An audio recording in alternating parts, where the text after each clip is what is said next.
What is up, Butt Check family? Welcome back to yet again a beautiful week, a full week of checking these buttons. Thank you guys for tuning in once again. We got some hot topics to check, to say the least. As always, chapters down below if you guys want to skip around to a certain subject. And please take time to subscribe. Thank you guys so much for helping the channel grow. Please click that button.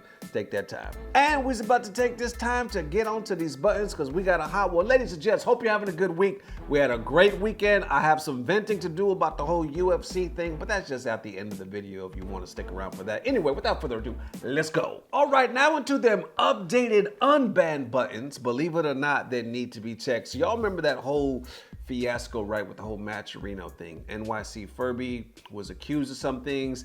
He was then banned from certain tournaments like East Coast Throwdown and whatnot. Other people were like cutting ties. It was a big thing, right? And then on his side, you had multiple people releasing videos with some really good evidence and viewpoints talking about we believe he's innocent. And it was this whole thing that kind of continued on and just laid there for like the last several weeks. Well, from there, we really didn't see too many updates, right? It just seemed like the FGC was kind of split. Last I saw that Capcom never issued a ban against NYCFurby, and he was still allowed to compete, you know, starting this previous weekend. So he was actually practicing for it. I know he was like releasing some streams and whatnot, and each one was like entitled practicing for like LCQ, something like that. Well, recently we do have some updates on that whole thing. Surprisingly, turnarounds, right? Where certain tournaments are lifting the ban, like big tournaments, right? But before I get into that, I noticed there was even more updates on NYCFurby's side. So first I noticed this statement, right? Which was very interesting because I noticed it posted on the 11th, which I believe was just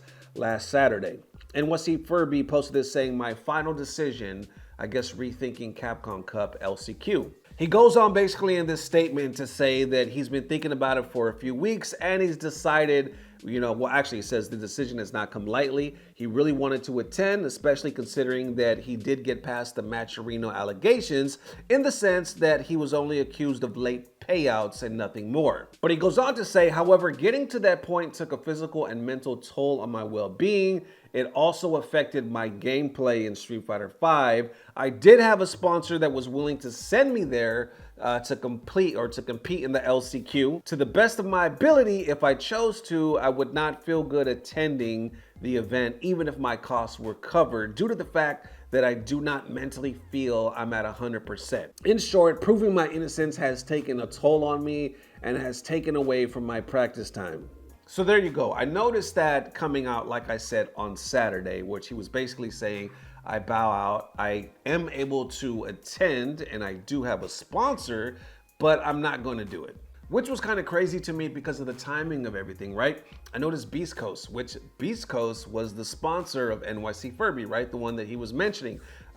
They've been basically holding him down throughout this whole thing. Well, I noticed around the same time, on Saturday as well, which I believe was on the 11th, they said, as of today, we're parting ways with NYCFurby. Arturo, thank you for the time with us, and we wish you the best in your future endeavors. But they go on below right here to say, we would like to stress that this decision was made independently from the Matcherino accusations.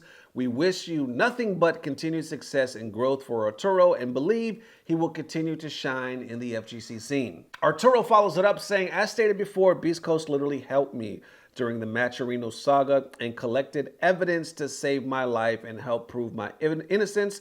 Even though we're parting ways, I'm forever grateful to them. Thank you. Okay, so the timing of this whole thing is interesting, right? Because for one, let's back it up. At least they're both making statements in agreement, right? It looks like they're both like, we're on the same page as far as like parting ways.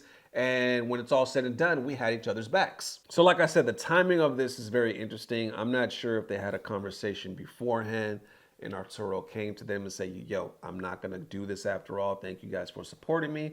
And at that same time, maybe that led to another talk and they were like, yo, at this point, let's just go ahead and part ways and we wish you the best. Or was it that opposite thing where they came to him first and they were like, hey, we're gonna part ways. We still appreciate everything you've done for us and vice versa, but we're gonna part ways. And then Arturo made that statement. Like I said, I'm not sure which one came first. Oh, let's back it up real quick because I think I actually do have proof now which one came first, because if we look at the original thread, right here where he says my final decision. You can see the time right there. They were both posted on Saturday, but his was posted around 2 p.m. and then you see theirs was posted like around 3 o'clock, something like that. Not sure about the time zones, but you can see pretty similar, right? But it looks like his came first. And like I said, it looks like they're on the same page. They both respect each other. BeastCoast did go out of their way to say, hey, this had nothing to do with Matcherino. We're just simply splitting, ways at this time. So you got to respect it. And another huge thing that happened along those lines, East Coast Throwdown, right? Which was probably the first tournament, especially major, to come out when this whole thing happened, saying Arturo or NYCFurby was banned, right? Right when the Matcherino statement came out. So it was a huge thing, right? Since then, we haven't really heard anything, as far as like an overturn. We still haven't even heard an update from Matcherino, but as of today, we heard an update from East Coast Throwdown, or by the time you watch this, yesterday. They released this saying the player ban on NYCFurby has been lifted, and you see the twit longer right here. Starts off right here saying, first and foremost, the East Coast Throwdown team has come to a decision to lift the player ban on Arturo Sanchez effective immediately. With that out of the way, allow us to share additional context around this series of events leading to this initial ban and now player ban lift. Initial ban, Arturo and the ECT team have had a long-standing working relationship spanning a decade. We had considered him a core part of ECT's output for a live stream perspective. Moreover, each and every person on his team has known Arturo on a personal level. When initially Matcherino's statement was released, we had some insight a few days prior.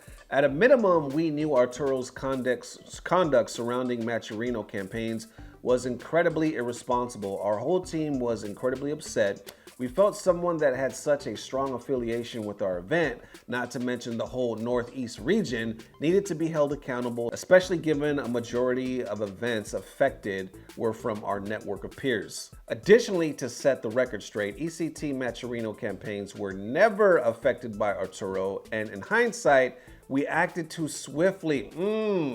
Read that again. In hindsight, we acted too swiftly to set a tone and example that this kind of conduct had no place at our events. For this, we apologize to Arturo for being too aggressive in that decision. Wow.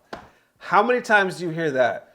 How many times do we talk about in the FGC, especially on Twitter, but how many times do you actually see a statement like this where people are like, yo, we admit we jumped the gun, especially when it comes from a big org or a major like East Coast Throwdown. That is, man, props, right? Like mad respect for that. However, after communication with Arturo since the original announcement, there will still be ramifications that we have mutually agreed upon, hence the player ban lifts. Player ban lifts, since our main issue with this scenario was and still is the negligence of timeliness and communication. We realized our core issue was from an operational perspective. As such, Arturo will be allowed to compete, but an indefinite ban will stay in place regarding live stream services or any other form of paid position at ECT. This is a discussion our team has discussed with Arturo, and he mutually agrees with our decision. That said, a reminder that indefinite means undetermined. It could mean forever or it could mean tomorrow. We hope that through his actions, Arturo can prove himself as a responsible talent we can confidently hire in the future. Closing thoughts. Ultimately, this whole deal has been a frustrating one. Communication errors were made on all sides, us included. Through our discussion with Arturo, he just wants to put this all behind him, a position we empathize with. As such, we look forward to seeing him compete in Street Fighter 6 at ECT later this year. Ladies and gents, there you have it. The East Coast Throwdown team stepping up, admitting they were wrong for jumping the gun and for jumping the gun so intensely, like, yo, our bad, that has no room here, we shouldn't be doing that. Retracting, lifting the ban, but also saying, he did make some mistakes, and because of that, there's some penalties that are still in place, so we're not gonna hire him as personnel or anything like that, but he's free to compete. I think is a mature-ass decision, especially since they were willing to still talk to him, because you see that a lot, right? Stuff like this happens, and the player's like, I can't get no updates, I can't get no communication. But in this side, they're like, yo, no, they kept the communication open. They waited to see for some more facts to come out. they lifted it. I think at the end of the day, this is a step forward in the maturity department for the FGC. You can do nothing, as far as I'm concerned. You can do nothing but respect players and TOs that have the competence, you know what I'm saying, that have the human decency to realize that let's wait for some facts to come in and let's admit when we're wrong. When we're wrong, we're wrong, you know what I'm saying? And we can work out the finer details. To me, I gotta say respect, mad props. There it is, one more again. Definitely let me know how you guys are feeling. Like I said, this is a feel-good story to me, you know what I'm saying? Now, we might not ever hear anything from Maturino. I don't know exactly what's this gonna do. Arturo already said that this is taking a mental toll on him. I'm sure there's other people that have probably cut ties with him because of that, and they might have different reasons, you know what I'm saying? It might not all be just revolved around this, but I'm sure it's taking a toll on him. At the end of the day, he's gonna have to figure out a way to kind of pick up the pieces and continue on in the FGC. And those of you that are not into UFC, thank you for rocking with this channel right now, but feel free to tune off because I'm gonna rant for like a minute for the UFC, not the FGC, the UFC that happened this last weekend, I believe in Perth, right? I believe overseas, I wanna say Australia, was it? So there were some great fights, and I'm not even gonna talk about all of them. I'm gonna talk about one in particular, and if you follow me on Twitter, you know exactly what I'm about to say. Alexander Volkanovski featuring Islam, right? They're considered the pound for pound best right now, especially I would say Volk, you know what I'm saying? But Volk is the one that took the risk by going up in weight to challenge this man for his belt. Smaller guy, smaller weight, right? But went up to the challenge because he was like, I think I can beat this guy. And as of right now, Islam has looked untouchable. The dude is like Khabib's twin. Everybody, even the betting odds, were going for Islam. They were like, yo, we respect you, Volk, but Islam's probably about to murder you. And I'm not gonna lie, I thought the same thing. I thought Volk was gonna be competitive, but I thought Islam was gonna get him out of there like in the second round. I'm not gonna lie. But what Volk did was legendary. Amazing. The man made him look human. He cut him. It was like Rocky versus Drago. He made him look like, holy shit, Volk is on another level. This man is a machine. I remember when he fought Max Holloway, I was mad at Volk because I was going for Max Holloway. I love me some Max Holloway, right? Because I always thought that Max won like the first or the second fight. Then the last one, Volk just took him straight to school, and I was like, I bow down to greatness. You know what I'm saying? Volk definitely earned everything. Now him going up somehow looks even better. Like, holy shit. And then at the end, they give it to Islam. And the thing that pissed me off, well, there's two things that pissed me off. For one, they give it to Islam because they say he won. First of all, one of the judges was on straight drugs. We know that, right? Then obviously, Alexander went out with a bang and won the last round, right? And I can see it was a close fight. I'm not gonna say it wasn't a close fight. And I'm not gonna say Islam just completely got wiped out because he didn't, right? He's one of the pound for pound greatest for a reason. And like I said, up to this point, I thought he was just gonna wipe right through him. Volkanovski came through with that warrior heart, and I had to give it to him. I was like, this dude obviously won the fight. To the point when watch everybody's reactions online. They thought he won, right? Then everybody starts having a discussion. But first and foremost, everybody, I'm not gonna say everybody, I'm gonna say 80% thought Volk won. You know what I'm saying? Even like at the suspense, right? Even Volk thought he won for a second. The thing that really pissed me off, and I promise I'll end it right here, Khabib and his team are always known for being humble. And recently, Khabib bowed out. He's like, I retired completely. I'm not rocking with Islam anymore. Oh, obviously, he'll always have his back. But he's like, I'm not even coaching no more. I'm out. I'm going to be with my wife and kids. So he wasn't there at the fight, right? But anyway, I've always respected that about their culture and whatnot. Immediately when they announced that Islam was the winner, Islam literally acted like he dominated that fight.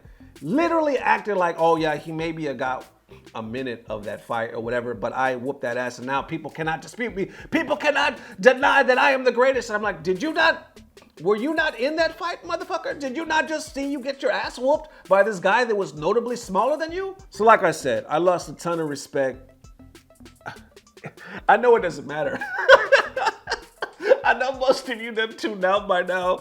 And what does my opinion matter, man? I'm talking video games and stuff like that. Both of these guys are gonna kick my ass at the end of the day. Hey, all praise. These guys are skilled athletes. They are amazing. I just feel that what Volk did, for the clinic that he put on, the sacrifices that he took that challenge. He went up. He did it in his home country, and he took the man to school. The greatest possibly grappler of all time took his ass straight to school. And all he did was get held down a few rounds. And you're telling me he lost? No, not at all. Not at all. That man clearly won that fight. And I think he's the people's champ as of right now. Kind of like a Nate Diaz effect, but this dude, legend. So anyway, thank you guys for the massive love. We will see you soon. If not tomorrow, definitely the next day. And as always, I don't know what it is, but hey, it's about to get better. Love y'all forever. Peace. Blah, blah, blah. Subscribe. So you're telling me, just follow, help me. We get into a fight, me and you right now watching this. We're on the street, you're beating my ass, right? But then I grab you and I hold you on the ground for 3 minutes. You beat my ass for 1 minute, but I held you for 3. And then the cops come and break it up and they say, well, clearly Nesto won because he held him for 3 minutes. He had ground control. And now you're saying to yourself, Nesto, it's different. We're not talking street fights. We're talking MMA, and there's a big difference. I don't give a shit. I don't care about no difference. I will fight. Every one of you that disagrees with me right now, I will fight you. And you know I know how to fight. Bad about saying the name Nick. Do you feel any aggression playing videos? Okay, well maybe not, but still. Don't test me. Don't test me.